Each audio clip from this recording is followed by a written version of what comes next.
दोस्तों पिछले वीडियो में जब हमने आपको ये बताया कि गुटखे में कांच मिलाई जाती है तो आप में से बहुत सारे लोगों ने उसका विरोध किया। तो हम बाकी फूड प्रोडक्शन के साथ गुटखे में मिलाई जाने वाली सबसे घटिया चीज़ों से आपको रूबरू कराएंगे। दोस्तों ऐसे ही और वीडियोस देखने के लिए लाल कलर का सब्सक्राइब बटन को दबाकर बाजू वाले बेल आइकन पर क्लिक करके ऑल का ऑप्शन जरूर सिलेक्ट करें। पहले आपको रिसर्चर द्वारा रेड में पकड़े गए गुटखे में बसे इंग्रेडिएंट दिखाते हैं। जो कि कमेले से खून लिया जाता है, उसको ड्राई करके उसमें शामिल किया जाता है, क्योंकि एक्चुअल प्योर कत्था महंगा होता है तो उसमें खून शामिल करते हैं। इसके अलावा उसके अंदर जो एक शीशा होता है यानी ग्लास, उसकी क्रश फॉर्म भी गुटखे के अंदर होती है। उससे क्या होता है कि वो मुंह के अंदर जब वो गुटखा इस्तेमाल करता है तो वो हल्के हल्के जख्म उससे लगते हैं और उस जख्म की वजह से जो निकोटीन है, जो तंबाकू के अंदर जो जहर है, वो ज़्यादा जज्ब होता है। जैसे कि आपने स्पेशलिस्ट का वीडियो देखा, कत्था महंगा होने के कारण उसमें सूखा हुआ खून मिलाया जाता है और उसमें कांच की पाउडर मिलाई जाती है, जिसके कारण मुंह में खरोंच आती है और चूने के कारण मुंह जलने लगता है और बार बार खाने के कारण हमें उसकी लत लग जाती है। अब हम आपको दूसरा वीडियो दिखाते हैं। अगर मैं खींच के किसी के सर पे मारूं उसका सर फट जाएगा। ये देखें आप जी, ये यकीन माने पत्थर है, इतना इसका वेट है और ये इसको किस तरह करते हो, गुलाते कैसे उसको पका के पानी में डाल दे खुद ही पक जाता है। ये वही चूना है दीवारों पे करते हैं, ये वही चूना है, सच ये वही चूना है जो दीवारों पे होता है। जो हम बच्चों को रोकते हैं कि बेटा इसमें से दीवार से खुरेद के नहीं खाना, ये जहर है। इसमें आपने देखा ही होगा कि कितने घटिया जगह पर इसे बनाया जाता है। यहाँ तक कि जो चूना हम दीवारों पर लगाते हैं उसे ही गर्म करके खाने वाले गुटखे में डाला जाता है। यदि आप एक चीज पर गौर करोगे तो आप समझेंगे कि जहाँ पर गुटखा बनाया जाता है और जहाँ पर उसकी पैकिंग की जाती है, ये दोनों फैक्ट्रियाँ अलग अलग जगहों पर होती है। यहाँ तक कि इन गुटखों में मरे हुए कीड़े और छिपकलियाँ भी मिली है। आखिरी डिसीजन में आप पर छोड़ दूंगा कि इतने अलग अलग प्रूफ देने के बाद भी यदि आप जहर निकालना चाहते हैं तो ये आपकी मर्जी है। आप ही अपने हाथों से अपनी जान ले रहे हैं। नंबर 2 पर है शैम्पू। दोस्तों हम रोजमर्रा की जिंदगी में न जाने कितने जन हर रोज शैम्पू का इस्तेमाल करते हैं, ये सोच के कि वो हमारे बालों को स्ट्रॉन्ग बनाएगा। पर हमें ये जानना भी जरूरी है कि आखिर उनमें कौन कौन सी चीजें मिलाई जाती है या हमें ऐसे ही उल्लू बनाया जा रहा है। दोस्तों इस वीडियो को बनाने के लिए हमें काफी मेहनत करनी पड़ती है, तो एक लाइक और कमेंट करके हमें जरूर सपोर्ट करिए। सबसे पहले पिछले बार बचे हुए शैम्पू को मेजर किया जाता है, फिर एक बड़े कंटेनर में ग्लिसरीन और सुगंध के लिए व्हाइट पाउडर मिलाई जाती है। अब वही दूसरे बड़े कंटेनर में पानी और ग्लिसरीन डाला जाता है। अब पिछले बार बनाया हुआ मिक्सचर इसमें डाला जाता है। अब उसमें पिगमेंट डाले जाते हैं जिससे शैम्पू को अलग कलर मिलता है। अब इसे अच्छे से मिक्स किया जाता है।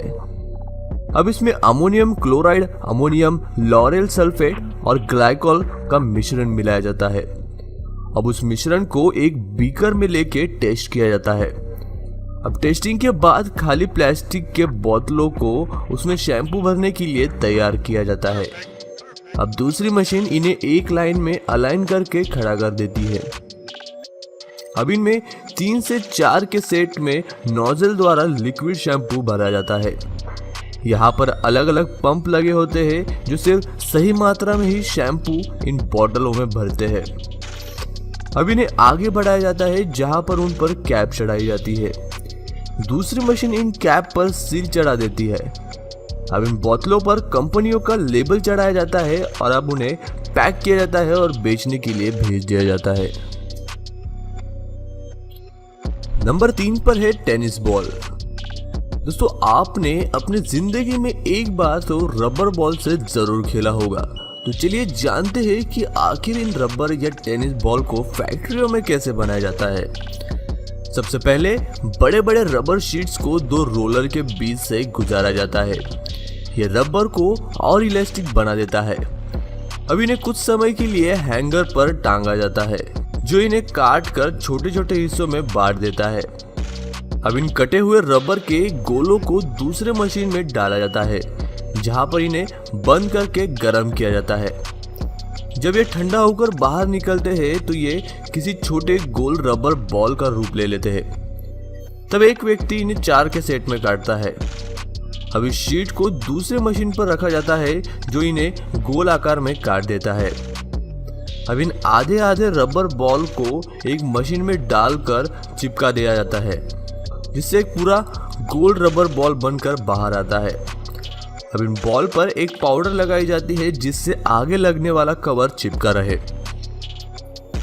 अब टेनिस बॉल के ऊपर जो मुलायम कवरिंग होता है उसकी शीट्स को लाया जाता है। इस शीट को अब मशीन की मदद से सही आकार में काटा जाता है। अब पहले बनाए हुए रबर बॉल को फेविकॉल जैसे गम में डुबाया जाता है। अब पहले काटे हुए मुलायम साँचे को इन रबर बॉल पर चिपकाया जाता है और अब आखिर में इन पर लोगो प्रिंट किया जाता है और फिर इन्हें बेचने के लिए भेज दिया जाता है। नंबर 4 पर है शटलकॉक। दोस्तों, बैडमिंटन भारत में काफी लोकप्रिय है और इसे खेलने के लिए लगने वाला शटलकॉक काफी महत्वपूर्ण होता है। इसे शतरमुर्ग के पंखों से बनाया जाता है।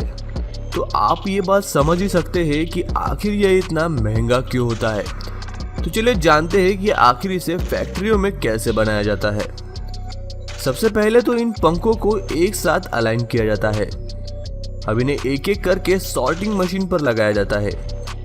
ये मशीन इन्हें इनके साइज के हिसाब से अलग अलग कंटेनर में डालता है ताकि जब शटलकॉक बन जाए तो वो एक ही साइज का हो। जिनको मशीन मेजर नहीं कर पाती उन्हें हाथों से मेजर किया जाता है। इनके नीचे का बेस फोम और लेदर से बनाया जाता है जिससे उन्हें मारने पर वो रबर की तरह उड़ते हैं। अब इन बेस पर पंख लगाने का काम शुरू किया जाता है। हर एक बेस में 16 पंख होते हैं।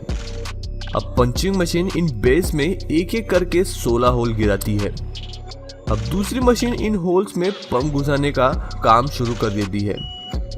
अब हाथों से इनके अंदर के डिस्टेंस को इक्वल किया जाता है। अब इन्हें एक ब्लोअर के ऊपर रखा जाता है जिससे ये पता चलता है कि आखिर ये सही से मैनेज है या फिर नहीं। अब उन्हें दूसरे मशीन पर डाला जाता है जो उसके अंदर ग्लू भर देती है।